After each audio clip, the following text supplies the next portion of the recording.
嗨，朋友们，又和 Jenny 见面啦！今天咱们去逛一逛西安的城市大客厅，这里有一圈世界最长的古城墙，还有市中心的钟楼和鼓楼，它们在一起已经有600多年的历史了。大家跟 Jenny 一起慢慢看，慢慢聊吧。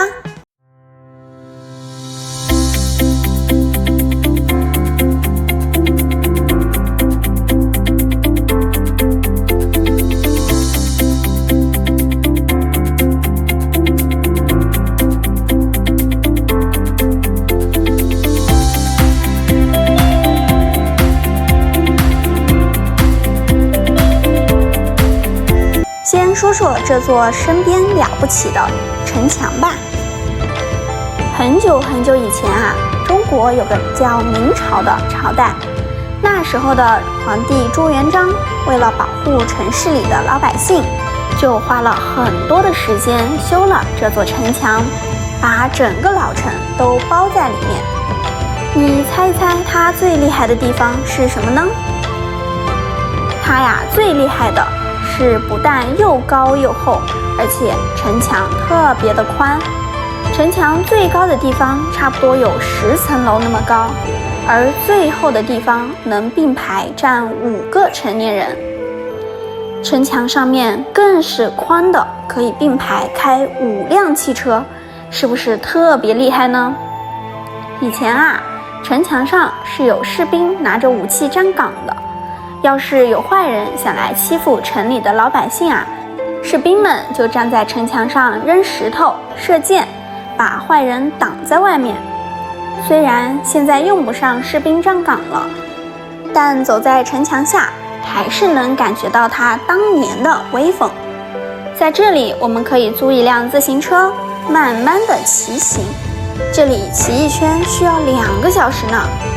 而且从城墙上往下看风景也特别有意思，一边是古老的房子，一边是现代的高楼，就像同时在看古代和现在的西安一样。说了这么多， Jenny 小课堂要带大家学习城墙这个词，咱们拆开来学是特别好记的。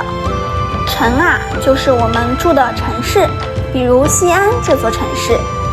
墙就是用来阻挡风雨、分隔房间的墙，比如我们卧室里的墙。合起来城墙就是围着整个城市的大墙，专门用来保护城市的。西安这个老城墙是中国现存最完整的古代城墙了。摸一摸老城墙的砖，这里的每一块砖都有几百年的历史了。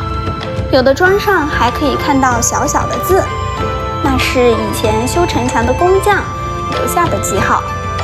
抚摸这些字，就像在和古代的工匠打招呼一样。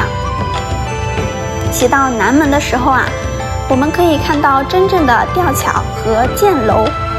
据说在以前，士兵晚上会把吊桥拉起来，这样坏人就不能进城了。现在每天下午这里还有开城仪式的表演，演员们穿着古代的衣服，让人觉得好像真的回到了明朝。从城墙下来往前走10分钟，就到了市中心的钟楼。为什么叫钟楼呢？因为以前钟楼上挂着一个大钟，每天早上都会敲钟告诉大家时间。钟楼建在西安最中心的位置，4条大街像彩虹一样从楼底伸向4面8方，爬到楼上看，整个城市就像一个大棋盘。钟楼对面不远就是鼓楼，顾名思义楼上放着一面大鼓。古人很有意思的，早上呢敲钟叫晨钟，晚上敲鼓叫暮鼓，这就是晨钟暮鼓这个成语的来历。鼓楼下面还有一条回民街，街边到处都是好吃的。我最喜欢傍晚的时候来这里，当天慢慢黑下来，钟楼和鼓楼的灯突然都亮了，金灿灿的，特别的漂亮。很多当地人吃完晚饭都会来散步，老人在城墙下唱戏，年轻人啊在钟楼旁边玩滑板，古今交融的感觉特别的奇妙。